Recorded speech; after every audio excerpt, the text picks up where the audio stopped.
So I recently traded in my B camera, my backup camera, from a C100 to this GH5, which is not an even match, but yeah, the thing about having a second camera or any camera is you kind of need to practice so that you can make sure that you can use it in anger if you do need to get to that point. So I'm taking it to the Canal at the end of the road, which is rather noisy because of the road.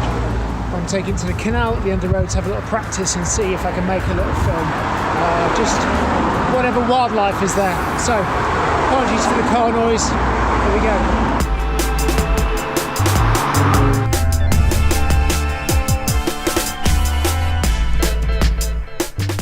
I've just grabbed some ND filters and 2 batteries. I've not really equipped myself for audio, as you can tell, particularly as I'm filming this on the phone anyway.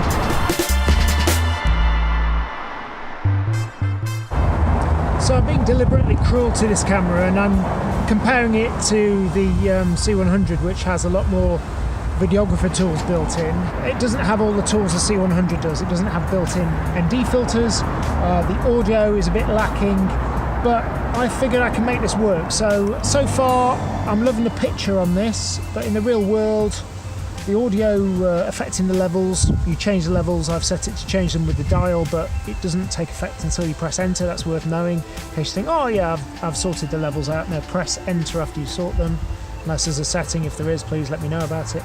And I've got this set up with the road video might go, but I also bought a splitter cable, but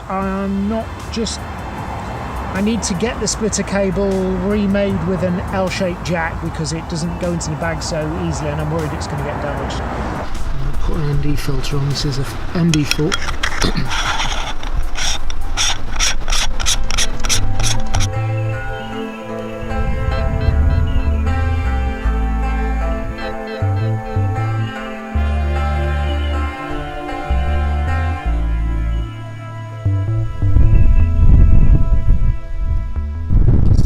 Self-shoot with the GH5, just about possible.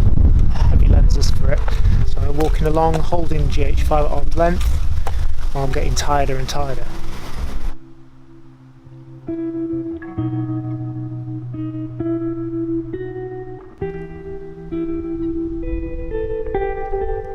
Another thing the camera's got is pretty good peaking. One of the things I've found about peaking, though, using it on my Z150 Sony camera and on the C100 before that, is it's all well and good when things are static, but the moment you start moving around, or you have a subject that's moving around, like a soft fleshy face or something like that you're trying to keep in focus, the peaking doesn't always keep up. And what's happening there is there's a blur when the object moves, motion blur, and peaking effectively is doing an edge filter. It's looking for sharp contrasts, and if those get blurred, then you lose the thing that's creating the peaking or causing the thing to show you the peaking. So often the peaking works really, really well in the test conditions, and then when you get it in the real world, on a real shoot, sometimes it doesn't work so well.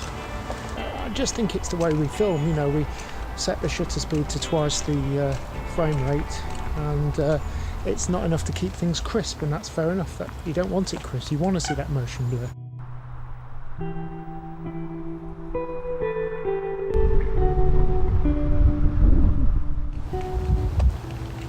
So I'm going to film some shots of these ducks in 10-bit, but also I've been using the GH5's ability to punch in. So this is with the teleconverter on.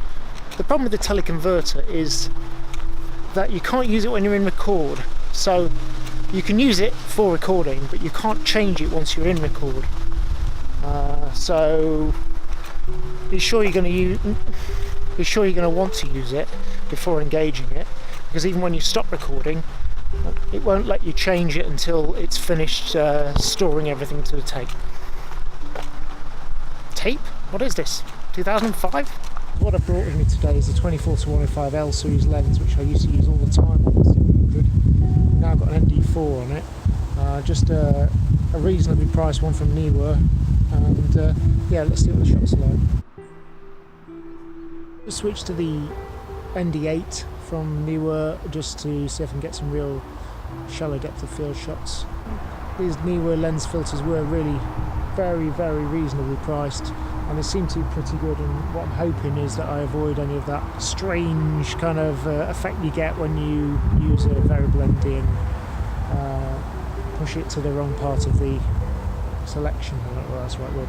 Anyway, let's see how this goes on. So we're in 150 megabit 10-bit with ND8 on this 24 to 105 using the Metabones Ultra 0.71 times speed booster, which is amazing. The one drawback I think I've found with the speed booster is it stops this lens from being roughly parfocal as it was before. So what does that mean? Well, if you shoot in and zoom in to something, you may need to refocus, whereas without a speed booster directly on the C100, I don't think that was the case, or it certainly never seemed to be the case. It was roughly parfocal. So maybe it's just me getting old, or maybe the lens needs servicing. I'm not entirely sure, but yeah, again, if you've got comments on that, let me know.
I've done quite a few shots now. The lens stabilisation is a must though, from what I can tell. That's the Canon built-in stabilisation. So I'm going to try a little bit of slow-mo now. I've got one of the custom modes set up to 180 frames per second, so I'm going to hope that some of these ducks over here are going to do something interesting that might make it, you know, worthwhile. Just last thing about the audio, not that we're going to get any audio on slow-mo, but obviously when we change the levels, it's a blanket change for both channels, which is not ideal, because if I'm going to use this in the way I intend to, which is have a radio mic on one and a top mic, this Rode, then ideally I'd be able to change them independently. But I think nearly everything else is meaning that this camera's probably going to make up for it.